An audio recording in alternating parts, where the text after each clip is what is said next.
Party ఉట్టి 25 ఏండ్లు అయ్యిందని మొన్నట్లనే వరంగల్లులో సిల్వర్ జూబ్లీ సభ పెట్టి గ్రాండ్ సక్సెస్ చేసిండ్రు కదా.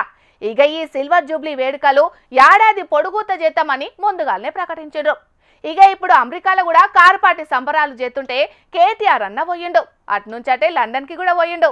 మరాడ ఏం చేసిండు, ఏం మాట్లాడిండు పురాగా అర్చుకుందాం పాండ్రి.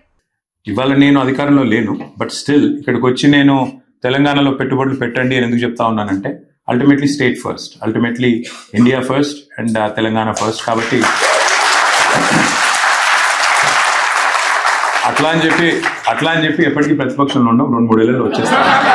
మీరు అట్లా చెప్పండి కూడా ఒక 3 ఏళ్లలో వచ్చేస్తాము. బట్ అప్పటిదాకా ఈ లోపల మీరు పెట్టాల్సిన అన్ని పైప్ లైన్ లో పెట్టి మళ్ళీ మేము గవర్నమెంట్ లోకి రాగానే అన్ని ఇండస్ట్రీస్ మా దగ్గర పంపించేస్తే అప్పుడు మీరు కూడా వచ్చేవాళ్ళు వచ్చేస్తే I will be super happy. ఈనరు కదా మాజీ మంత్రి కేటీఆర్ అన్న మాటలు. ఇండియా ఫస్ట్, తెలంగాణ ఫస్ట్ అన్నదే మా విధానం. అధికారంలోన్నా ప్రతిపక్షంలోన్నా రాష్ట్రం మంచి కోరే పనులే మేం చేస్తామన్నట్టే చెప్పుకొచ్చిండు రామన్న. అట్లని మేం ఎప్పటికీ ప్రతిపక్షంలోనే ఉంటామని అనుకునేరు.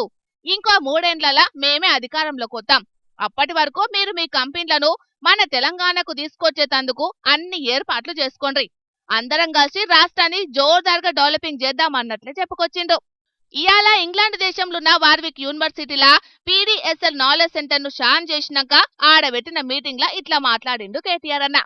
ఈ పీడీఎస్ఎల్ నాలెడ్జ్ సెంటర్ తెలంగాణలో కూడా పనిచేయాలన్నాడు. మొత్తానికైతే కేటీఆర్ తెలంగాణలో తిరిగినా, దేశంలో వేరే రాష్ట్రాలకు పోయినా, దునియా దేశాల్లో ఎక్కడ తిరిగినా తెలంగాణ మంచే కోరుకుంటాడు. తెలంగాణ రాష్ట్రం బాగుపడే పనులే చేస్తాడు గాని కాంగ్రెస్ పార్టీ లీడర్ల లేక ఎప్పటికీ రాష్ట్రం దివాలా తీసిందనే దివాలా కోరు మాటలు మాత్రం మాట్లాడడాన్ని ఎడ్డిస్తున్నారు కారు పార్టీ లీడర్లు. మరిగా కేటీఆర్ అన్ననేమో పొరుగు దేశాలకు పోయి మరి తెలంగాణలో పెట్టుబడులు పెట్టుండ్రి. రాబోయే 3 ఏండ్లలో మేమే అధికారంలోకి వస్తాం, మళ్ళా రాష్ట్రాన్ని ఇంకింత ఎక్కువ డెవలపింగ్ చేస్తామన్నట్లే చెప్తున్నాడు గాని ఇక్కడ చెల్లె కవితక్క మాత్రం బీఆర్ఎస్ పార్టీని పువ్వు పార్టీలా కలపాలని చూస్తున్నారు. అసలు పువ్వు పార్టీ వాసన కూడా మనకొద్దని కొట్లాడుతున్నానని అంటున్నారు.